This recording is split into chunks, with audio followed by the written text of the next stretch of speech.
Hello, art lovers. Thank you for joining in for another video once again. As you can see, the background now has color. So today's main theme, which is tone paper, how to draw on tone paper. Tone paper is different from white paper. As you can see, the tone paper has its own value. So the value compared to white paper is a little bit different, but overall we are aiming for the same goal, which is drawing the object with the 5 values on top. Keep in mind the 5 value system, and it will help you to think of how to draw and also figure out what to do and how the value appears on the paper. So the white paper, which is the white part, is the brightest, and we don't need to worry about the highlight unless we put some tone on it and we have to erase it out. So the tone paper depends on the degree of value appears on the tone paper. There are a lot of different colors, and also intensity of the value appears on the paper.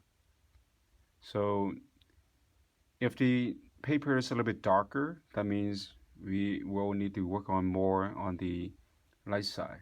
And if the paper is lighter, that means we have to work on more on the dark side. So the same terms of idea on the white paper, right? So the goal is to find out from 0 to 100. And the white paper is just part of the value, and also the tone paper also another part of value. In terms of thinking, I think that would be easier for you to evaluate the value appears on top of the paper. Don't let the paper determining the subject. The paper is just a supporting element, so don't let it become the master of your artwork. White paper, we have to worry about from the mid-tone to all the way to the darkest. And the tone paper, we have to worry about the light and the darkest and find out where is the tone appears on the tone paper. So it's the same. Essentially, it is the same. Just have to focus on a different area. That's all. So don't let the tone paper take control and scare you. It is pretty much still from 0 to 100. We still have to presenting all the idea on top of the page. Now we're going to do a value scale on top of the paper, so you can see how the value appear, and the paper actually helping you to create some of the mid-tone. The tone paper, it is a shortcut for you to find out the mid-tone and use the overall toning on the paper to spread out to the whole surface and allow you to do less work on the mid-tone area, but more work on the dark and the light side. Now let's do a value scale, just like what we have done before.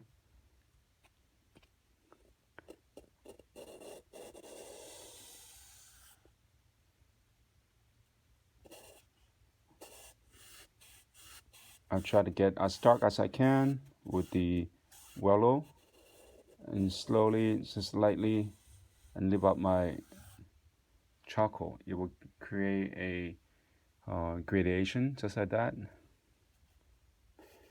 Let me do it one more time.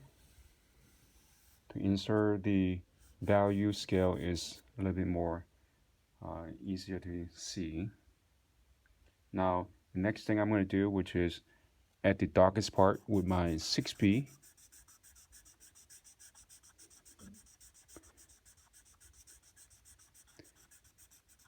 So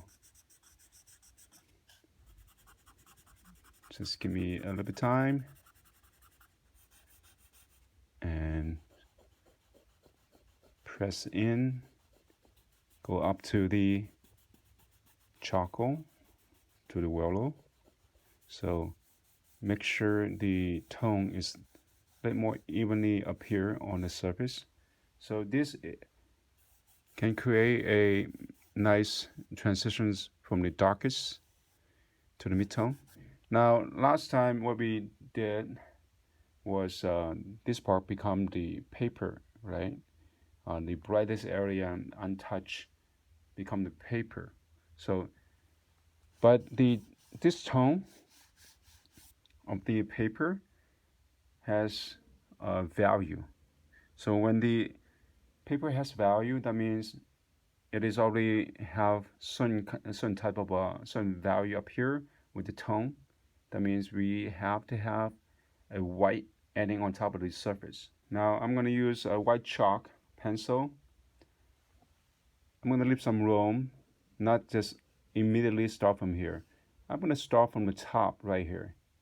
Okay, that I'm going to do the brightest, whitest area. This usually, which is the paper when we're using the white paper. So I'm leaving some gaps in between, try to find out how much of the white tone I need to present on top to meeting with the mid-tone area for the tone paper. So, okay, I'm going to do a little bit more, find out the percentage I need. Gradually move down, meeting the area which is allowing the paper to do the connection.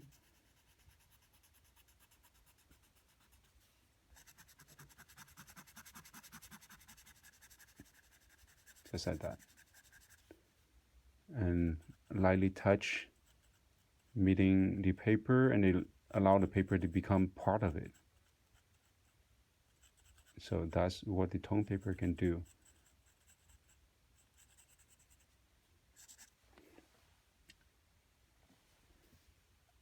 I'm do a little more, and all of a sudden I'm not touching. See this area, I'm not touching with the charcoal or the white chalk pencil, allowing the paper to become part of the transitions. So this is the way that I would do on the tone paper. And I have done this exercise before, also showing people how to do. And I would like to show you another one, which is some of the people, they prefer this way to do the toning. So, which is similar. Let's go up, but this time we're going to fill up the whole area with some tone.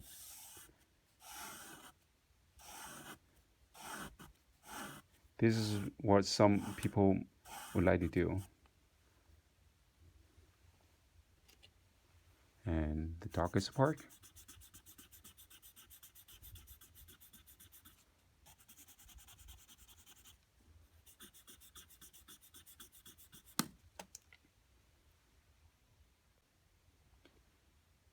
I'm going to move up to put up some tone first. So as I said, some people like to do it this way. So to put some tone on it, the matching with the value of the paper, and then adding the white chalk on top of the toned area, retoned area, I would say, because the paper is already toned, but adding more tones on top of the toned paper and creating another value scale like that. It has less of the tone paper up here, but more of the charcoal combining with the paper up here. So I'm trying to do a little more to matching the value scale on the left. As I said, some people like to do like that. And personally, I'm more heading towards the one on the left. The reason why, because if you are choosing a tone paper why you want to retone the paper again and do the similar thing. And also by adding the white chalk on top of the charcoal, actually the value scale looks a little bit dirty. So that's how it appeared to me. If you have a personal preference, and you can go ahead, go for whichever the value you would like to use, and however the method you like to use. As I said, personally, I'm more towards on the one on the left than the one on the right. To save times, I have draw down two sphere, the good old sphere that we can use for demonstration. So the one on the left, I'm going to use this approach. The one on the right, I'm going to use this approach. So you can actually see which one that you like, and you can use as your method to draw on tone paper. So let's quickly fill in the value and do like what we have done before quickly.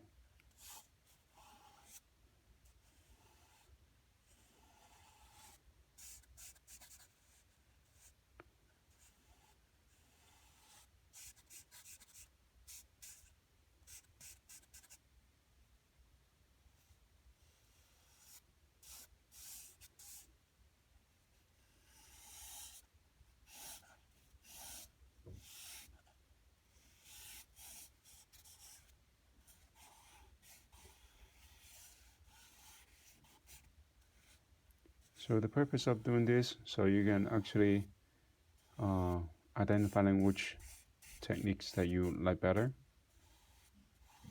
As I said, there are different techniques you can use, and I'm just showing you both techniques, and whichever the one that you like, you can keep, and the one that you don't like, maybe you can at least try it out and figure out which one works for you better.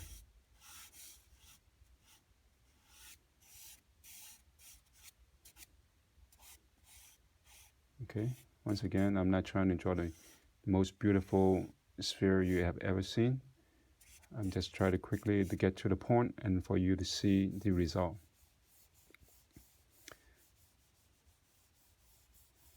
So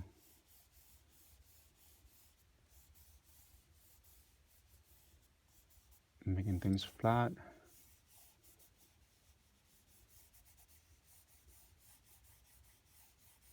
Simple, really simple, right? Just like that. Adding on the core shadow.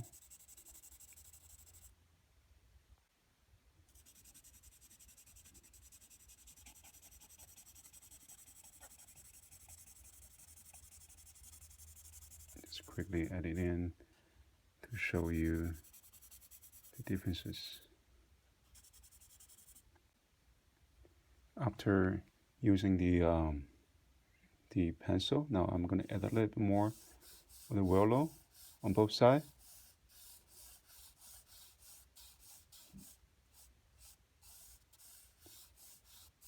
And now on this side, I would add the willow throughout the whole thing.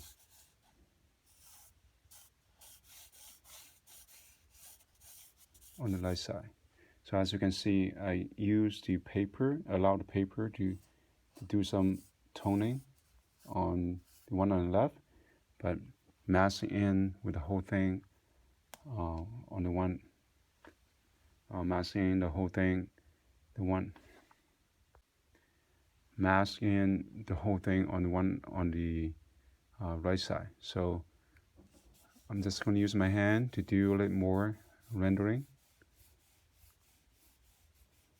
As I have shown you guys before, you can use the tool, any tool that you feel more comfortable. It's up to you. I'm just prefer more with my hand to do the work. So it's really up to you. And as you can see, I try to move my charcoal onto the tone paper as much as I can without much more differences. Let the paper combine, join in with the charcoal. That's what I try to do. Minimize the pressure, less and less and less and less. So this way, the paper can easily blend in with the transition of the charcoal. Okay, I'm not trying to force it, and just try to use less and less and less pressure when I move towards the top of the paper, like that. So you can see there's a gradation slowly goes up, joining with the paper. And this one, I need to make it flat and make the area flat, just like that. And but yet doing the same thing, make sure my core shadow has nice transition going into the light area. Okay.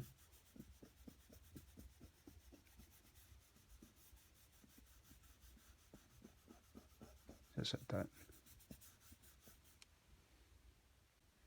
After the core shadow is done and the mid-tone is done, I'm just going to finalize the cast shadow on both sphere. So to make sure the value contrast up there.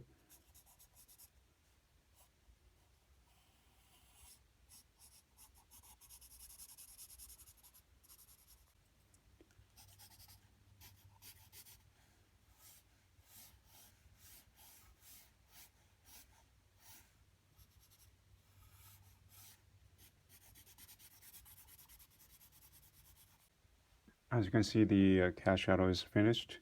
So I'm going to work on the light side of my sphere, the sphere on the left side, and then work towards on the one on the right side. So the highlight, I'm going to put it right here, slowly, adding a little more value. I cannot just move the highlight so bright and then without the transitions to go onto the darker area.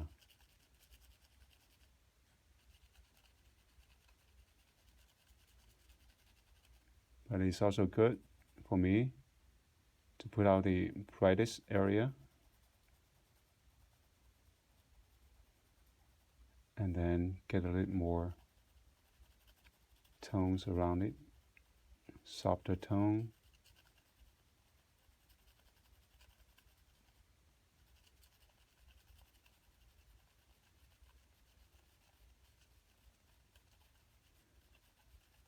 Have a transitions go from light to mid-tone.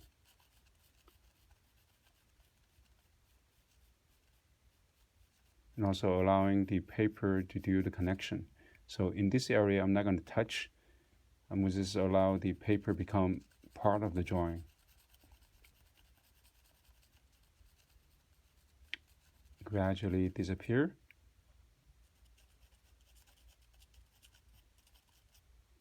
If you want to do really strong contrast, some people might just do really one bright spot just like that.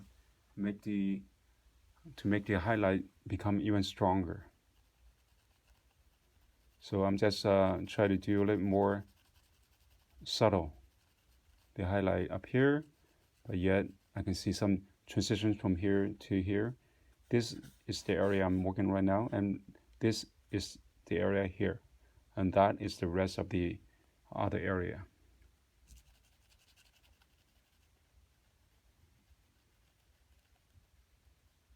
So I'm going to gradually move down towards about right here and lift up my pencil, not adding more value onto it.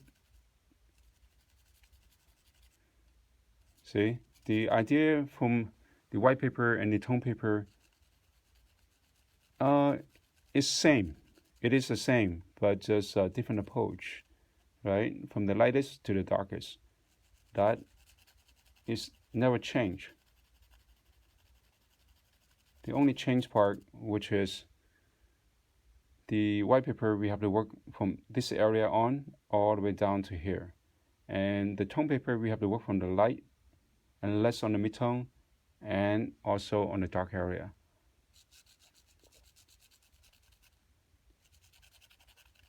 The white paper is one value. Okay, so this way you might think a little bit easier. And the tone paper also another value. Just replace to a different area. I'm going to make the bright spot of the highlight even stronger, just like that. So you can see the transition from here to here. I'm allowing the paper to participate, to be part of it, and let the people can use their eyesight and connect to the whole drawing from here to here, not for me to do everything. So this is how to use the tone paper, utilize the tone paper and the charcoal and the white chalk. Now the one on the right, I need to do more work, which is because this whole area been toned in with darker tone. That means I have to work more on the light side and the mid-tone area as well. As I said, some people like to work on this way.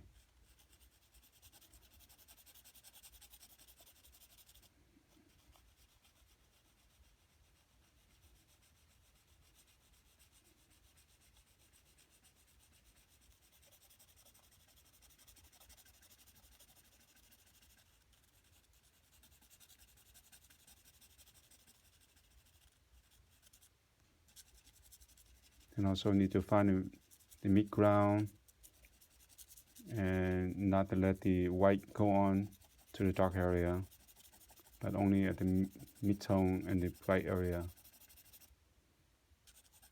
So depends on how you like it. It's your choice.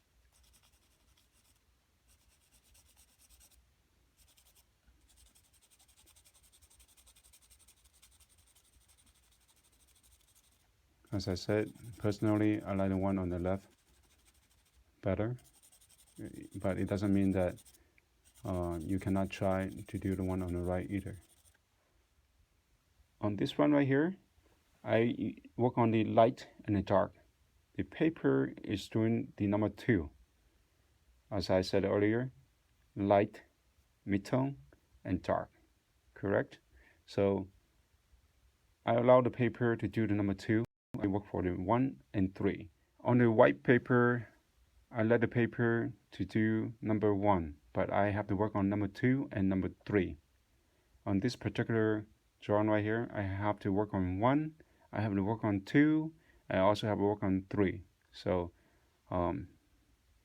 you can actually design whatever method you want to use. As I said, personally, I like this is more towards my own personal choice right here.